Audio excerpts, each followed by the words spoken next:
he cut my credit card in half, shouting that I needed to learn to live without his money, not knowing that every single dollar in his wallet was mine. That's how my revenge began, quiet, surgical, and irreversible. My name is Selena Moore, and this is not just another family drama or revenge story. It's the story of a woman who was erased from her own success until she decided to rewrite the ending in silence. We lived 50 floors above Miami, in a penthouse made of glass secrets and lies. To everyone watching, we were the perfect couple. Adrian Holt, the charismatic entrepreneur with the killer smile, and me, the graceful wife who had it all. But behind those ocean view windows was a truth sharp enough to draw blood. He never earned a cent. I just let him believe he did. Every inch of that apartment, every piece of art, every Italian chair, every glass of vintage wine was bought with my intelligence, my patience, my money. Yet somehow I had become the accessory to my own fortune, a supporting character in the empire I built. I wasn't living in luxury. I was living in captivity. Adrian had perfected his mask for the world, the self-made success story, the man who'd climbed from nothing. But in reality, his empire stood on one thing: my silence. For years, he managed my accounts, controlled my spending, and even decided what I could wear to our parties. He said it was love. He said it was protection. But control disguised as love is still control. I used to think I was being cared for. Now I know I was being managed, like a stock he could manipulate. Each condescending smile, each "be careful what you spend, my love," carved away pieces of me until all that was left was the woman he thought he owned. What he didn't realize was that silence is not weakness, it's storage. Every word I didn't say was evidence waiting to be used. Every humiliation he fed me was fuel for something far greater, a perfect, quiet revenge. So when he snapped that card in half, his final lesson, I didn't scream, I didn't cry. I watched the pieces fall to the floor like the fragments of the illusion he'd built. And as I bent down to pick them up, I wasn't collecting shame. I was collecting proof that the cage was cracking. This is not about money. It's about power, real power, the kind that doesn't announce itself. It hides, it waits, and then, when the moment is right, it strikes without warning. Stay with me, because in the next few minutes, you'll see how the woman everyone underestimated turned her silence into a weapon. This isn't just revenge. This is justice served cold, digital, and absolute. He used to say that I was lucky to have him, that without his guidance, my finances would collapse in months. I remember the way his voice softened before it turned sharp, like a blade dipped in honey. Adrian Holt, my husband. The man Miami adored as a young visionary, a self-made millionaire. The truth was crueler and simpler. He was made by me. Every investment, every property, every polished image he wore in front of the cameras, all of it was funded by my portfolio, by the company I had helped launch before I even met him. Still, he made sure the world forgot that. And slowly, he made sure I forgot it too. The betrayal didn't happen in one moment. It was gradual, deliberate, like a leak in a pipe that turns into a flood. It began with the words, "Let me handle everything so you can rest." That was the beginning of my quiet erasure. He took charge of our finances, our investments, our accounts. He said it was for efficiency. I thought it was love. Each decision I allowed him to make was another thread tied around my wrists until I couldn't move without asking for permission. He kept me on an allowance $3,000 a month for personal expenses. He said it was enough for yoga classes and lunch with friends. The rest, he promised, was being managed. I didn't realize he meant managed by him, for him. Every month, he bought himself new watches, upgraded his Mercedes, threw networking dinners at rooftop restaurants overlooking Biscayne Bay, and toasted to his wins. The wins were mine. The money was mine. Yet every time I reached for a card, it was his name printed on it, not mine. Adrian loved control disguised as affection. He would wrap his arm around me at parties, whispering compliments that sounded like commands. "Don't talk too much about work, sweetheart. It intimidates people. Smile when I make a joke. They love that about you." He didn't want a partner. He wanted a prop, a beautiful, obedient shadow that made him look brighter. The night that defined our marriage came during a dinner with potential investors, Mr. Dalton and Miss Patel. We were at a private table in a high-end restaurant in downtown Miami, the kind with gold-plated menus and the kind of lighting that makes everyone look rich. Adrian was in his element, rehearsing his charisma, pitching ideas that weren't his. He talked about algorithms, monetization strategies, back-end systems, all terms he'd memorized from my old reports. I sat next to him, nodding politely, my hands folded on my lap like a trophy on display. Then it happened. He slipped. He mentioned using SHA-1 for data encryption, a protocol abandoned years ago for its vulnerabilities. It was instinct that made me speak, not rebellion. I corrected him softly, saying we used SHA-256 with per-user cryptographic salt. The silence that followed lasted only a few seconds, but it cracked the room open like thunder. The investors looked at me differently, curious, interested perhaps, for the first time realizing who the real brain in the room was. Adrian's eyes turned to me. For a brief second, I saw panic behind the smile. He recovered quickly, laughing, sliding his arm around me with a grip that hurt. "My wife loves keeping me sharp," he said, pretending it was a joke. "She's a tech hobbyist. Just likes to challenge me." They laughed. I didn't. My throat burned, but I stayed quiet. That laugh, that single moment, was the beginning of his downfall and my awakening.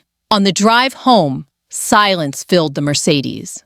The city lights flickered across his jawline like flashes of warning. His hands gripped the wheel so tightly I could hear the leather creak. I knew the storm was coming. I had lived through many of them, and this one felt different, colder, deliberate. When we reached the penthouse, he closed the door with a force that made the chandelier rattle. "What the hell were you thinking, Selena?" he shouted. "You embarrassed me in front of them. I spent weeks preparing for that meeting." I stood still, my heels clicking once against the marble floor. I wasn't scared anymore. His anger had become predictable, rehearsed. "You don't understand what it takes to earn money," he said, pulling open my purse. "You just spend it." His hands moved fast, grabbing my wallet, pulling out the black card he'd given me. "My money," he said. "You need to learn to respect it." Then, like a judge delivering a sentence, he cut the card in half. Once, twice. The sound was clean, final, almost ceremonial. The pieces landed softly on the rug. He looked at me, expecting tears, an apology, something to feed his power. But I just watched the pieces fall. He mistook my silence for submission. He didn't know silence was my weapon. As he walked away to pour himself a drink, still muttering about how ungrateful I was, I bent down. My fingertips brushed the plastic fragments, the bank logo, the digits, my name cut in half. I gathered them one by one. To him, they were trash. To me, they were proof.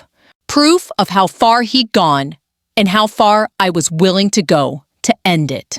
That night, something changed. The fear that had followed me for years drained out of my body, leaving only clarity. I realized what betrayal truly was. It wasn't just stealing money or rewriting history. It was making someone doubt their own worth. Adrian hadn't just taken control of my finances. He had rewritten who I was.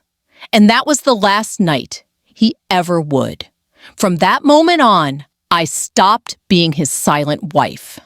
I became his quiet reckoning. People used to say we were the kind of couple that made love look effortless. They saw the glossy photographs on social media, the matching designer suits at charity galas, the vacations on private beaches, the red roses on our anniversaries. They didn't see the choreography behind it, the rehearsed smiles, the quiet rehearsals before every dinner party. Adrian Holt had built a brand out of affection. He knew exactly how to hold my hand for cameras, how to whisper soft words just loud enough for others to hear, how to kiss my forehead when he wanted to remind everyone that he was a loving husband. Behind closed doors, his tenderness was just another performance. Our life together wasn't a marriage. It was a marketing campaign. At home, affection came with conditions. He would wrap his arm around my waist, not because he wanted closeness, but because it looked good on him. He would pour me a glass of wine and say how beautiful I looked when I was quiet. I learned to play along. In public, I laughed on cue, nodded when he spoke, leaned in at the right moments. I learned to become a prop in the movie of his success. He called me his good luck charm, his muse, his queen. What he meant was that I was the mask he wore to hide his insecurity. His friends adored him. They saw a charming host who made them feel powerful. The Spencers, the Daltons, the Changs. They filled our penthouse every weekend with champagne laughter and the smell of expensive perfume. They toasted to Adrian's genius, to his company, to his unstoppable rise. When they looked at me, they saw a woman who had married well. They never wondered if I was the reason he had anything to toast about. I would stand there with a polite smile, holding a flute of champagne, and feel the weight of invisibility pressing against my chest. Every dinner party was a theater performance. Adrian would tell the story of his humble beginnings, how he had built everything from nothing. His voice always dropped to a humble tone when he said he came from a small apartment in Orlando, how he'd worked 3 jobs to pay for college.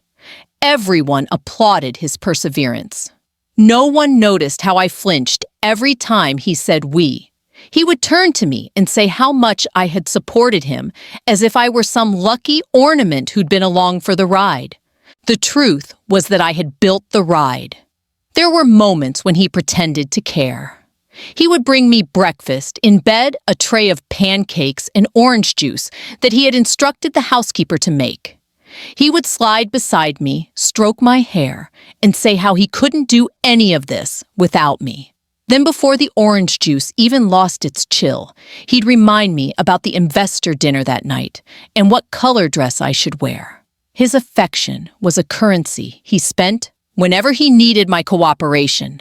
Adrian loved to call me his balance, his calm, his peace. What he meant was that I made him look stable. He needed that contrast. His temper, his greed, his anxiety, he hid them behind my stillness. He used my silence as proof of his control. Sometimes when guests left and the penthouse fell quiet again, he would stand by the window staring at the Miami skyline and talk about how the world finally respected him. I would watch him from across the room and wonder how long he could keep pretending that power built on lies could last. There were softer moments too, or at least what passed for them. The nights when he would hold me close, whispering that we were unstoppable, that we were a team. Those were the nights I felt most alone. His touch never reached beyond the surface. It was a performance even in the dark. His words weren't about us. They were about him, reassuring himself that I still believed in the illusion. My family fell for it too. My mother would call and say how proud she was of me, how lucky I was to have found a man so devoted.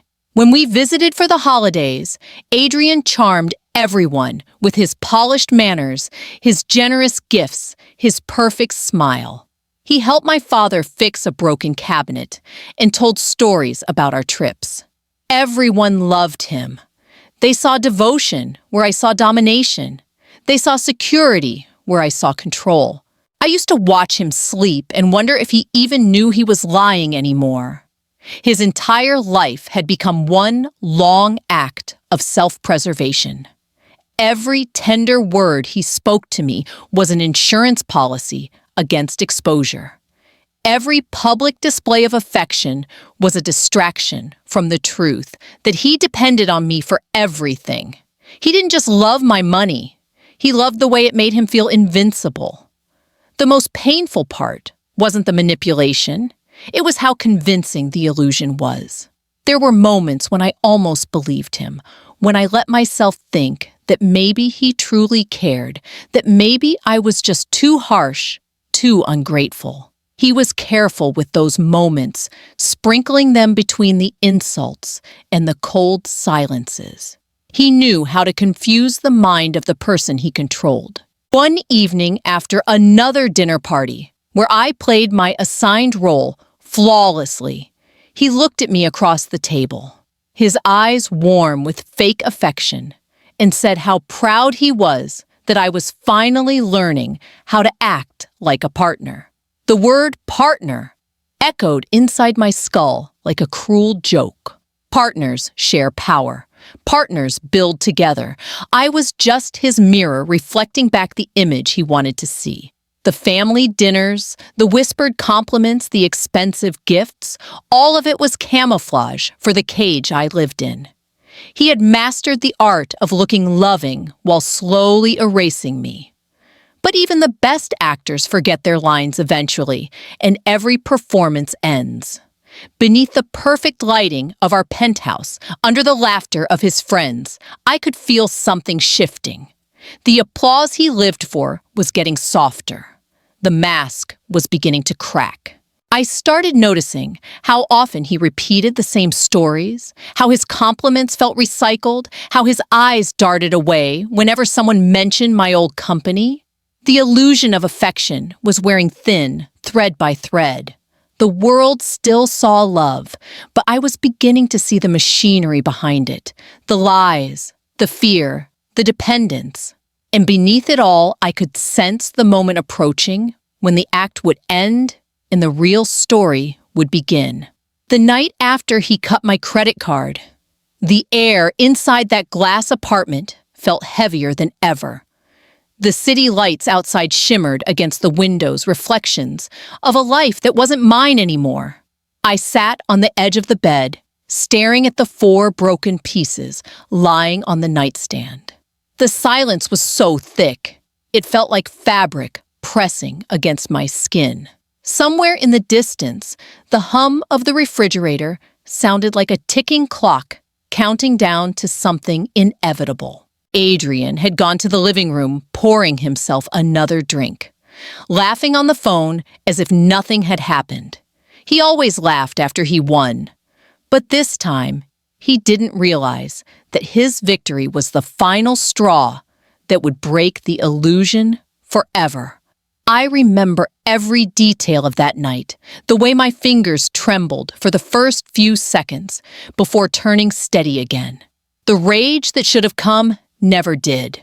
There was no shouting, no tears, no smashing of glass, only clarity. The kind that burns cold, not hot.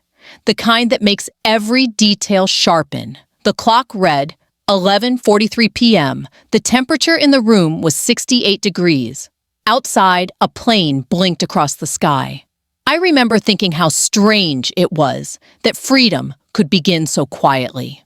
My mind wandered back to the version of myself I had been before Adrian. I was 26, confident and proud of my own intelligence. I had built an investment portfolio that thrived even through market crashes. I had worked long nights coding, analyzing, predicting. I had trusted data more than people because data didn't lie. Then he came into my life like a charming glitch in the system. Handsome, ambitious, persuasive. He said all the right things at all the right times. He made me feel like resting, like maybe it was safe to let someone else take the lead. I had mistaken exhaustion for love. Adrian was never a man who wanted partnership. He wanted control, and he knew how to get it. The soft manipulation began early, gentle reminders that I should delegate more, that he could handle the paperwork, that I deserved peace. At first, I thought it was romantic. I thought it was trust. I didn't see that he was quietly rewriting the rules, changing account authorizations, shifting access until one day I no longer had any. My name was still on everything, but I had been written out of my own story. That night, staring at those fragments of plastic, I realized I had been complicit in my own erasure. Every time I chose comfort over confrontation, I handed him another piece of myself. Every time I stayed silent to keep the peace, I let him turn my intelligence into a background melody. But silence has memory. It records everything, and now it was time to use it. I remembered a conversation I'd had years ago with Mr. Langford, my financial advisor, since I was 19. It was shortly after I married Adrian. I had asked him to add my husband as an authorized user on my main accounts. He had paused before agreeing, his tone cautious, but respectful. Miss Moore, he had said, it might be wise to establish a private contingency file. Something only you can access. I'd laughed at the time, brushing it off as unnecessary. But that small, almost forgotten suggestion now stood in my mind like a lighthouse cutting through fog. Protocol Zero. That was what he had called it. A safety switch built for emergencies. The idea began to grow inside me like a seed. At first, I felt fear. What if he found out? What if he retaliated? But beneath the fear was something stronger. Certainty. I knew that if I stayed one more day under his control, I would disappear completely.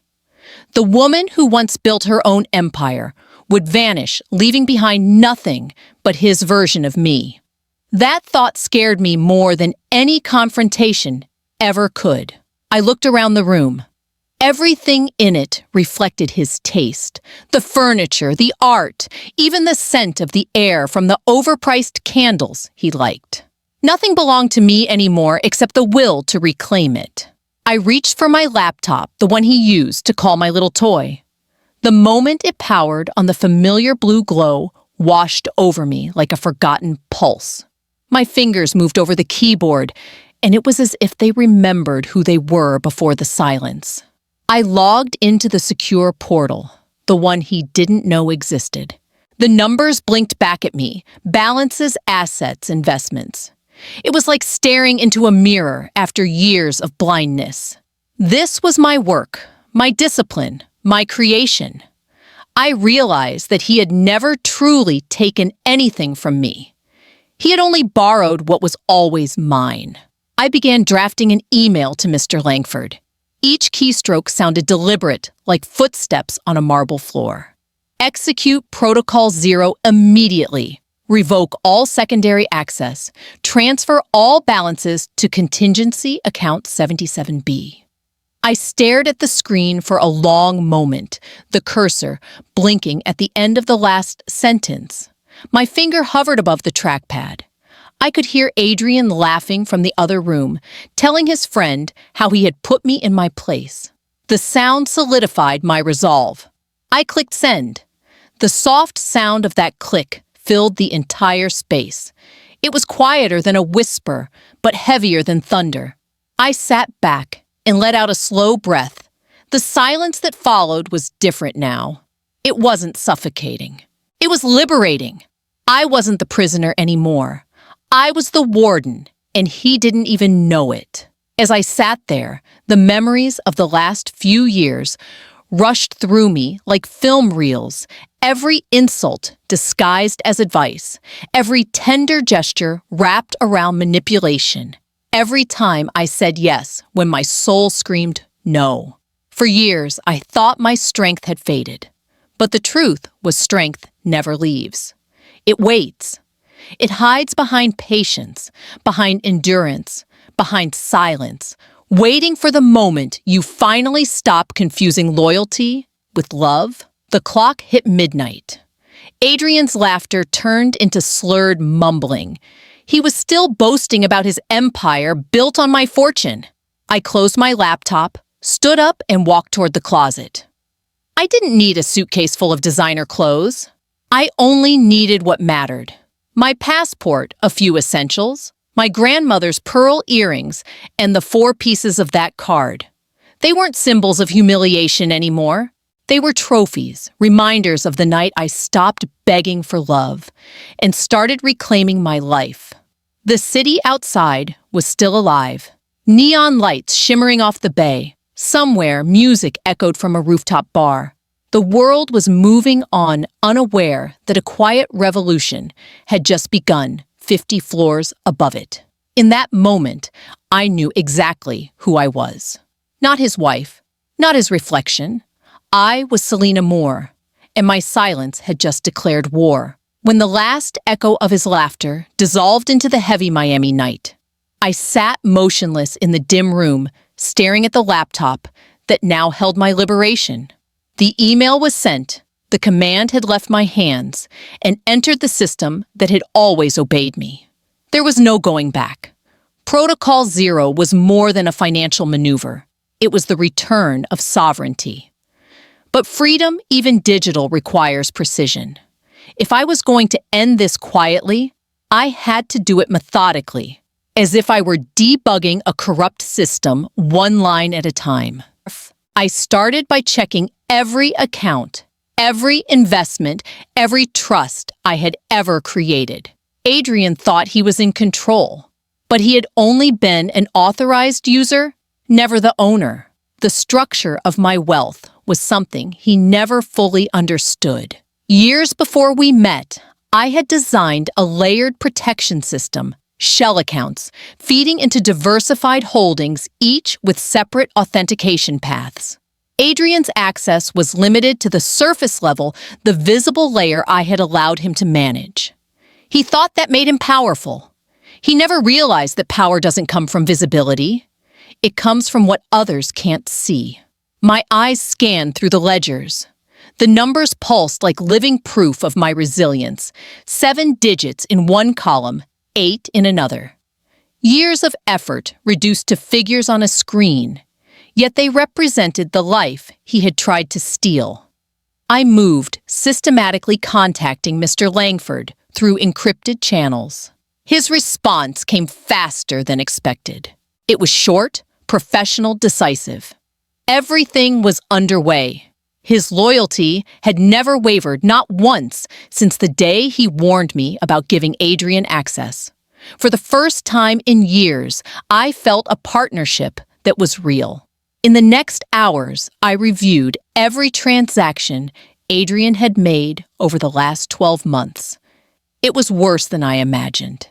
Lavish dinners charged to joint cards, transfers to shell companies that existed only on paper loans disguised as investments. He had been draining me quietly while pretending to be my protector. The discovery didn't make me angry. It made me efficient. I documented everything, screenshots, timestamp statements. I created a new folder labeled for my attorney, Clara Nguyen. The evidence was overwhelming. He hadn't just stolen money. He had built a false identity on my credit, my reputation, my silence. As I moved through the records, I realized how carefully he had studied me. He had mimicked my language in emails, replicated my investment style, even forged my tone in correspondence with banks.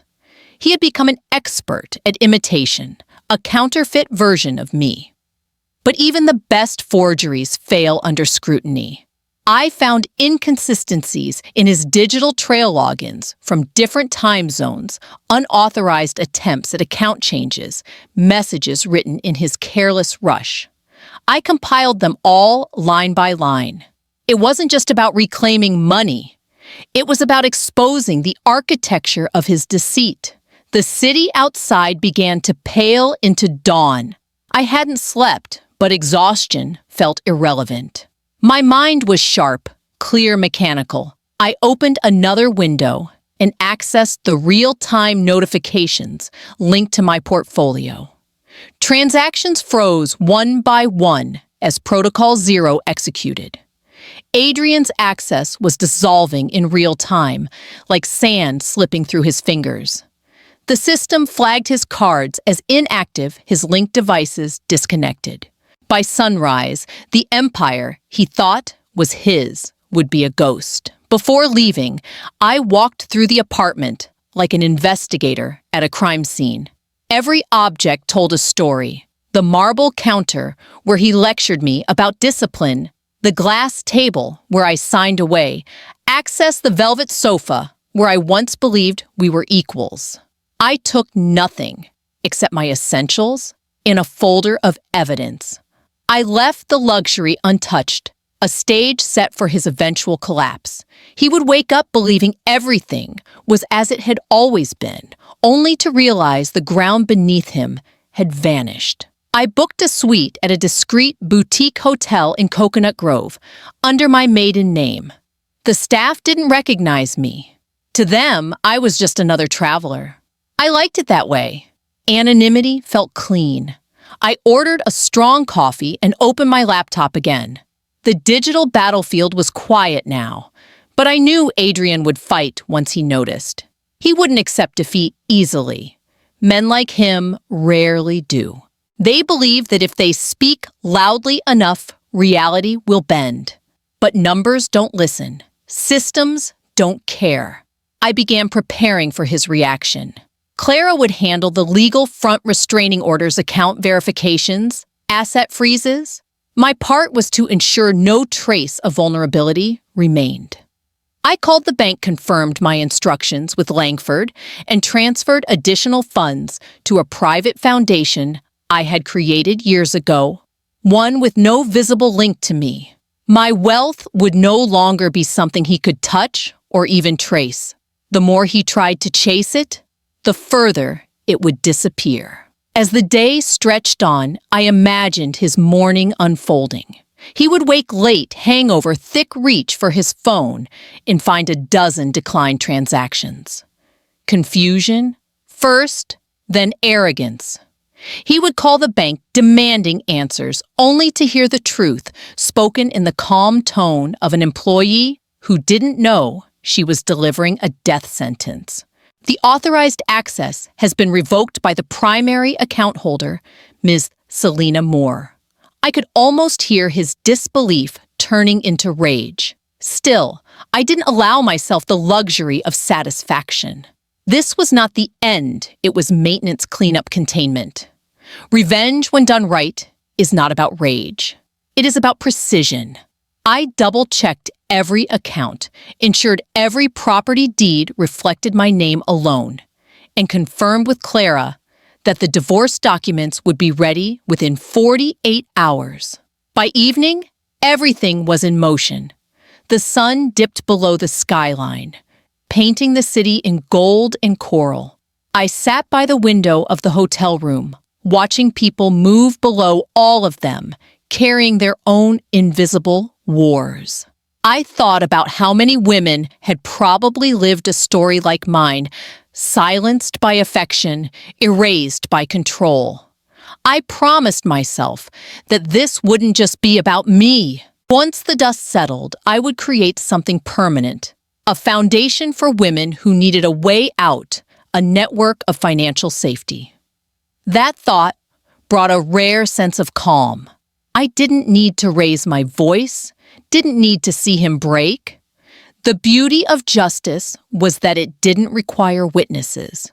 By the time he realized what had happened, his kingdom would already be gone. He had always underestimated me because I stayed quiet. But silence, when held long enough, becomes strategy. And strategy always wins. The night came softly, the hum of Miami below, like a heartbeat returning to normal. On my desk lay the 4 pieces of the credit card resting beside my new one, embossed with my own name and no one else's.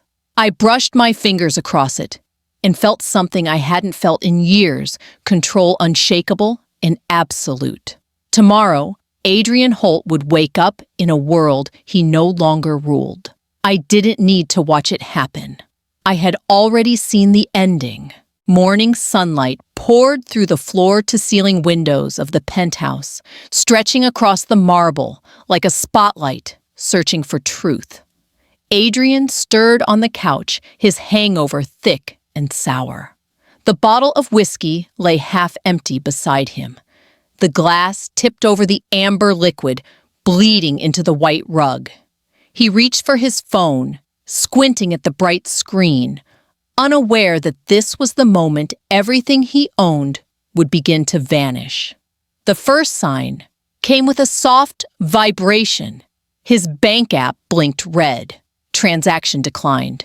He frowned, tried again, and the same message appeared.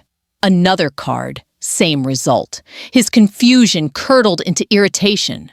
The world, as far as he was concerned, had no right to deny him anything. He called the bank, pacing the room with the arrogance of a man who believed the universe would bend to his voice.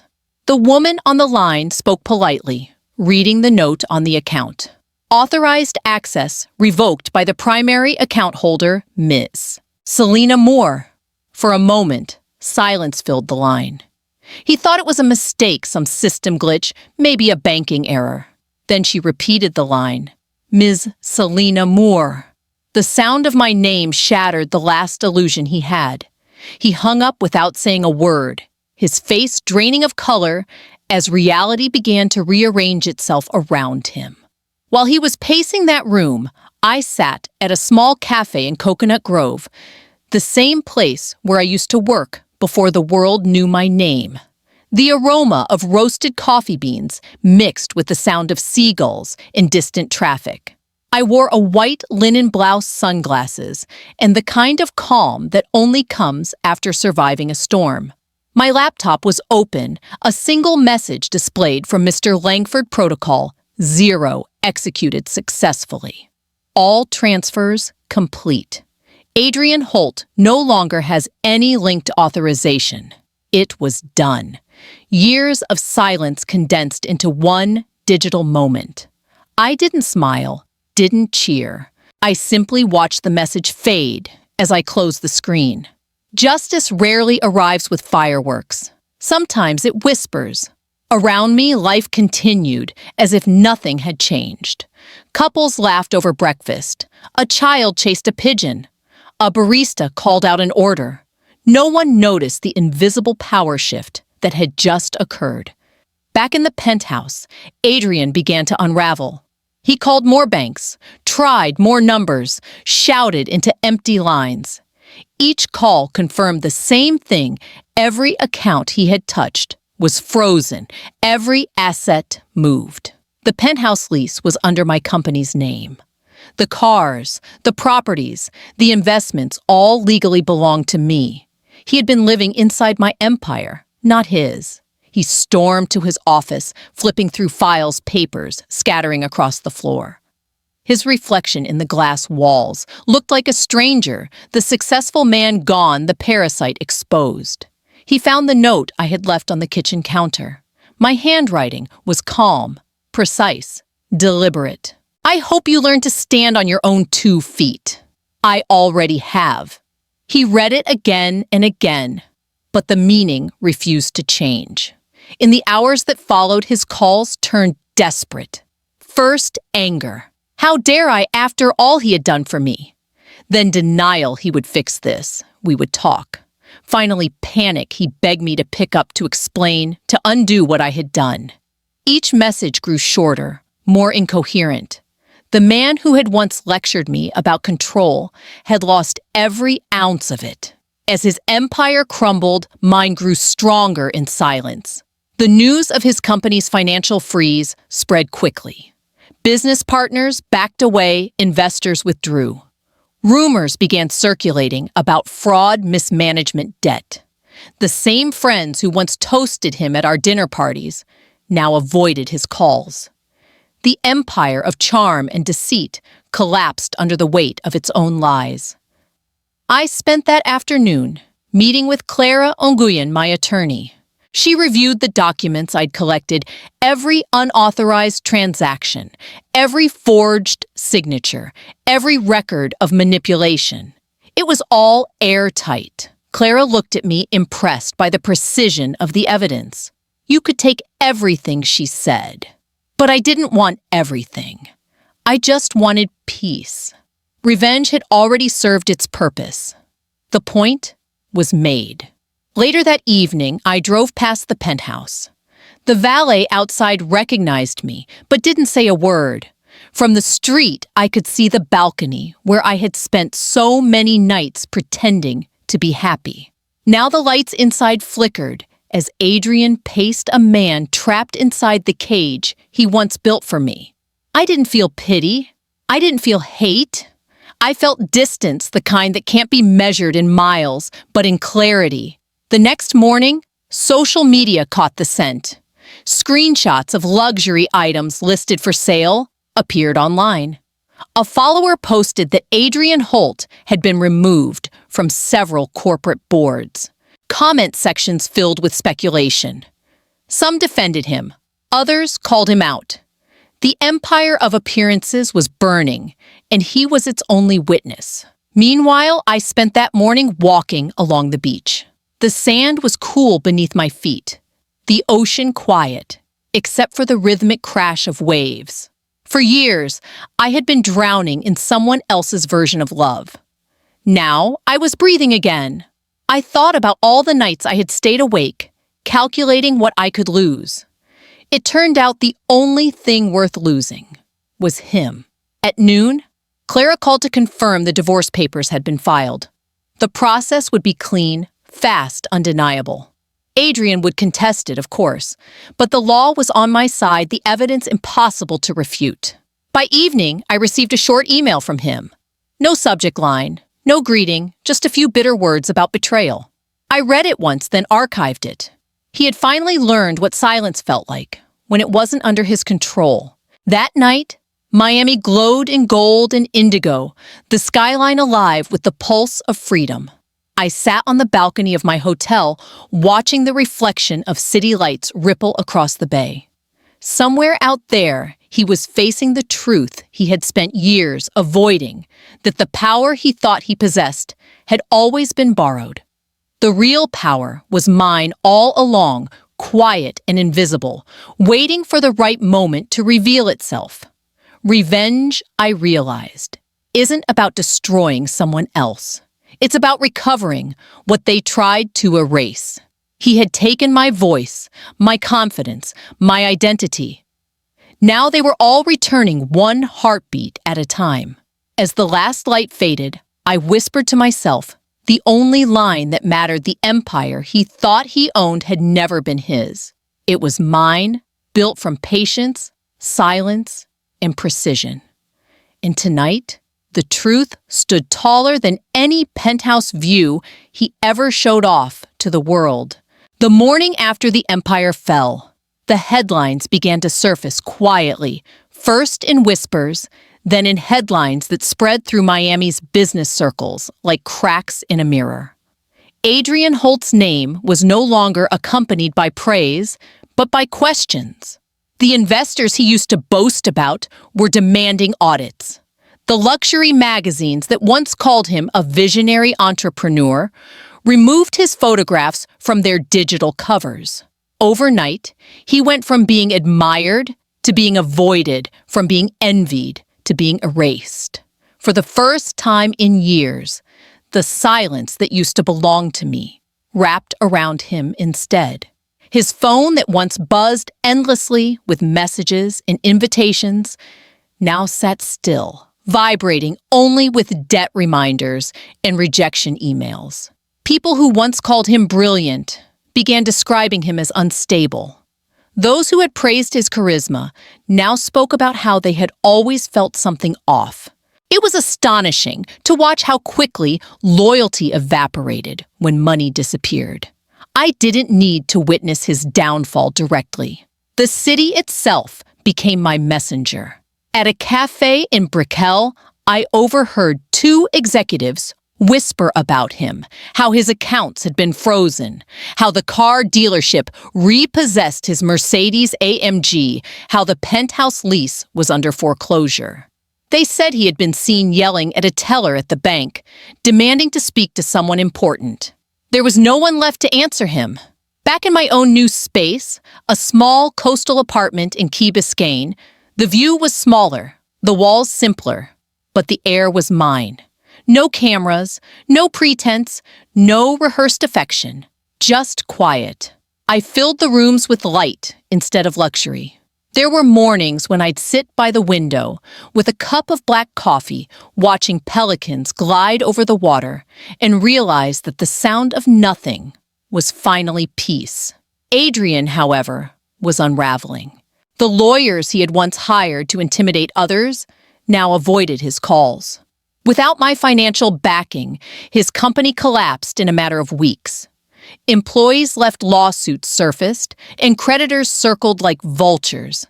The investors he had deceived began tracing every transaction. And in that search, they found my records the clean trail of where the real money had come from. He couldn't deny it anymore. The empire he flaunted had been funded by the woman he humiliated. I received his first email 2 weeks later. The subject line was short, his words desperate. He claimed that everything had been a misunderstanding, that he had acted out of stress, that we could still fix it. I didn't reply. I didn't even open the attachments he sent. The message went straight to Clara Nguyen, my attorney, who handled it with the same precision she had brought to everything else. His words, once heavy with power, now carried no weight at all. There were days when he switched tactics. One morning, he sent flowers to my office, white orchids my favorite. The note said he missed the woman I used to be. I had the delivery boy return them. The next week, he tried anger, instead sending long paragraphs filled with blame and accusations, claiming I had destroyed his life. He was right in a way, but not in the way he thought. I hadn't destroyed him. I had simply stopped supporting the illusion that had kept him alive. The fallout rippled further than either of us expected. Mutual acquaintances began reaching out to me privately.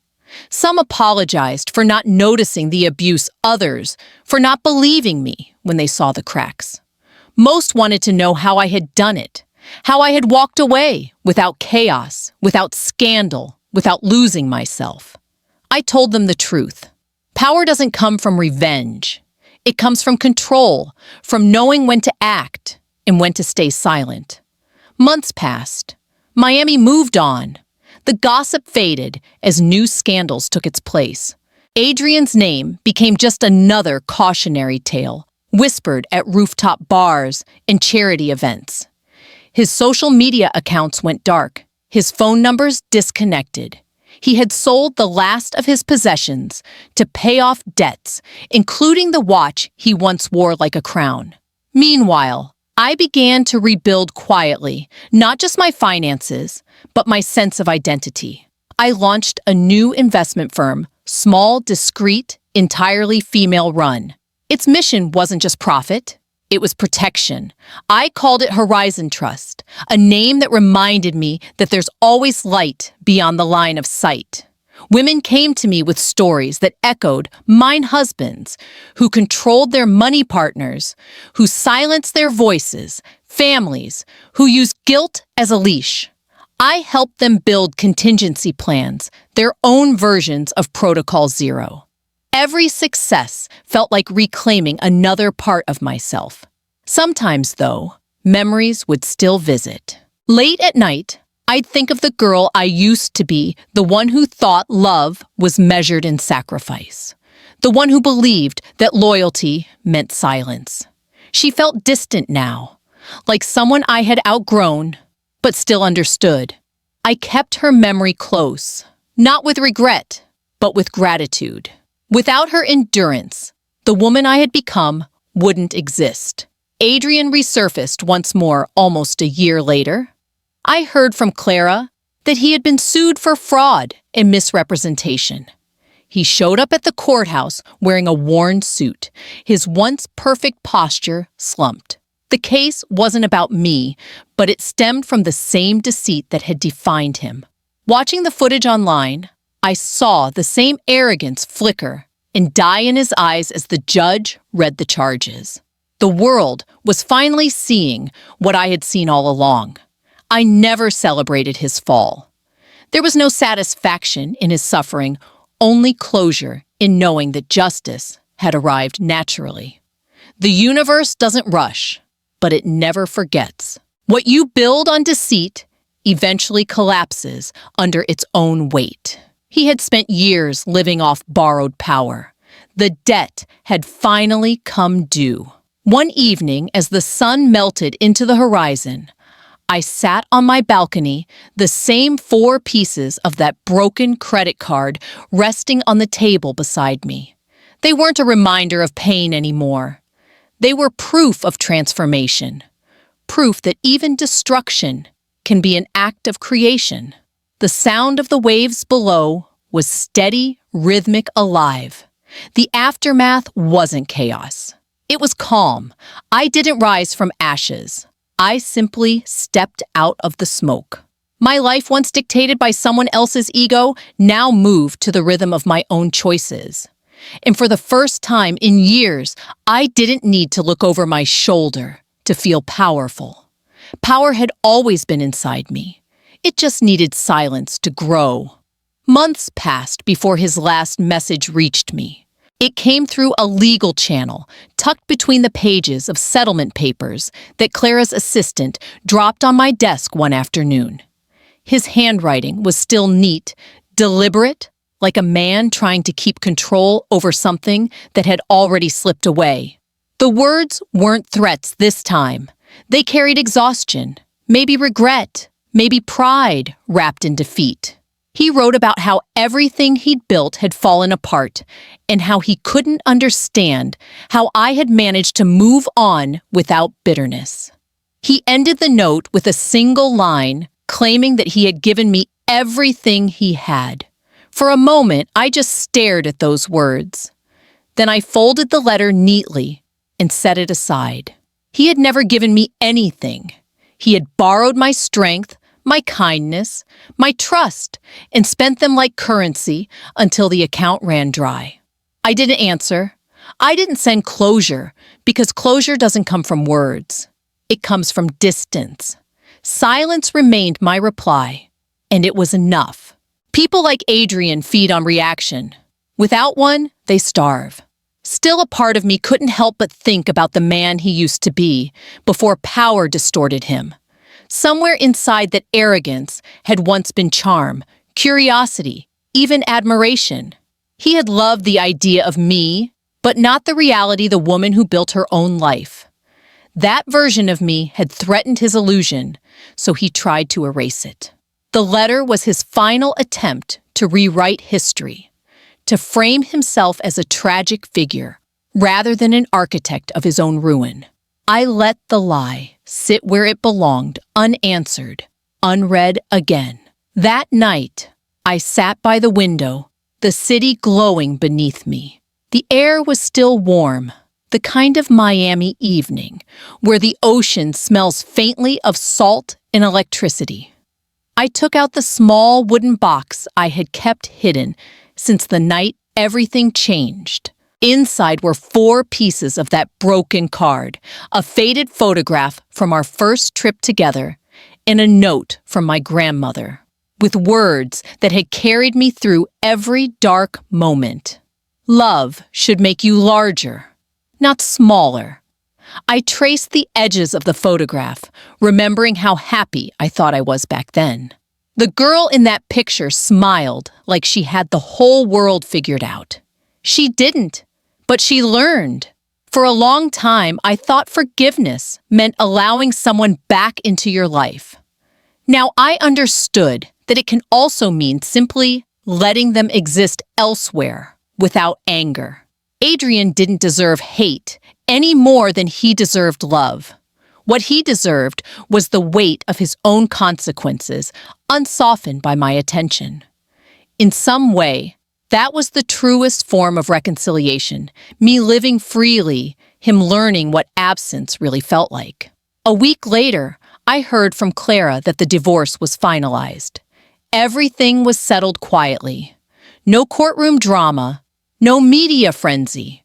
Just papers, signed assets, divided names, detached.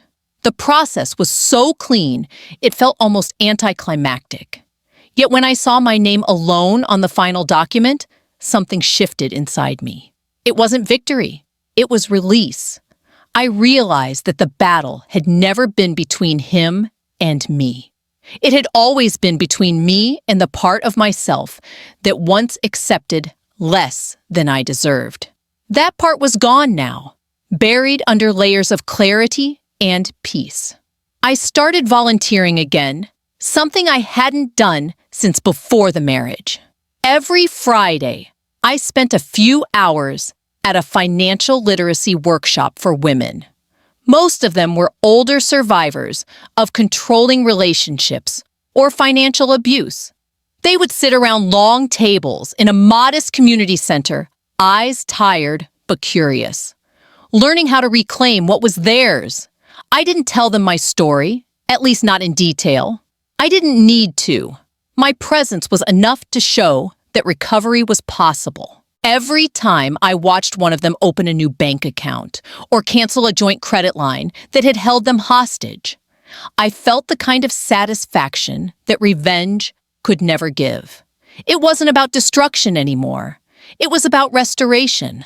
Sometimes late at night, I would imagine Adrian somewhere out there living, smaller, quieter, maybe finally learning humility. I didn't wish him harm. I didn't wish him well either. I simply wished him understanding. Maybe he would see in the emptiness around him what real value had always looked like, the kind that couldn't be bought, controlled, or faked. That was the unspoken truce between us. I would let him keep his narrative as long as he stayed out of mine. The media eventually lost interest. The world moved on to new scandals, new stories of betrayal and downfall. When people mentioned his name, it was with the detached tone of memory fading. For me, that was enough justice. Not headlines, not applause, just quiet erasure. The same silence he once forced on me had become his inheritance. One evening, after finishing a long day of mentoring at the foundation, I came home to find a small envelope slipped under my door. No name, no return address. Inside was a check made out to the foundation, $20,000. The signature was smudged, but I recognized the handwriting instantly. He hadn't written a message, only left a small note in the memo line for peace. I didn't call to confirm. I deposited it the next day. The money went toward building a new program for young women learning entrepreneurship. If that was his attempt at redemption, then maybe in his own way, he had finally understood what giving actually meant. The world didn't need to see us shake hands or exchange apologies. Some reconciliations don't happen in words or meetings. They happen in the quiet acceptance that both sides have learned something irreversible. He had learned the cost of control. I had learned the price of silence. In that balance, there was a strange harmony. Not love, not friendship, but equilibrium. That night, I stood on my balcony overlooking the city lights flickering across the bay. The same skyline that once felt like a prison now looked like possibility. I took the box one last time, removed the 4 pieces of the broken card, and placed them gently in the drawer of my desk. They had done their job. The story they carried no longer defined me. Outside, the waves rolled in steady rhythm, each one erasing the trace of the last. I whispered a quiet goodbye to everything that had once held me down. Forgiveness didn't mean forgetting. It meant finally being free enough not to remember with pain. The morning sun rose over Biscayne Bay, turning the water into gold. I stood on the balcony, the city stretching awake beneath me, a living reminder that every ending can become a beginning if you dare to take back your story. The air was soft, the kind of stillness that follows a long storm. I had no need for revenge anymore. It had already served its quiet purpose. What remained was freedom clean and unshakable. The past no longer felt like a wound. It felt like a lesson, carved deep enough to build something new on top of it. Adrian had faded into the distance, and with him, the version of me who lived in his shadow. The woman who once begged to be seen was now invisible by choice, because power doesn't need attention. It just needs ownership. I poured myself a cup of coffee, the same way I did every morning now. No servants, no scripts, no rehearsed perfection. Just simplicity and control. I thought about all the women still trapped in relationships, built on fear, manipulation, and emotional debt. I thought about how many of them wake up each morning telling themselves it's easier to stay than to leave. I used to think the same thing. But the truth is, silence can either be your prison or your weapon. The choice is yours. Leave a comment and tell me where you're watching from. I read every one of them. Save this video if it touched something inside you, because someday you'll need to hear it again. And if you believe that strength can come from silence, hit subscribe and join our community. Every week we share stories like this, stories of betrayal, recovery, and rebirth. Because sometimes healing starts with one sentence, one click, one choice to begin again. You are not broken. You are rebuilding. And your silence, it's not weakness, it's strategy.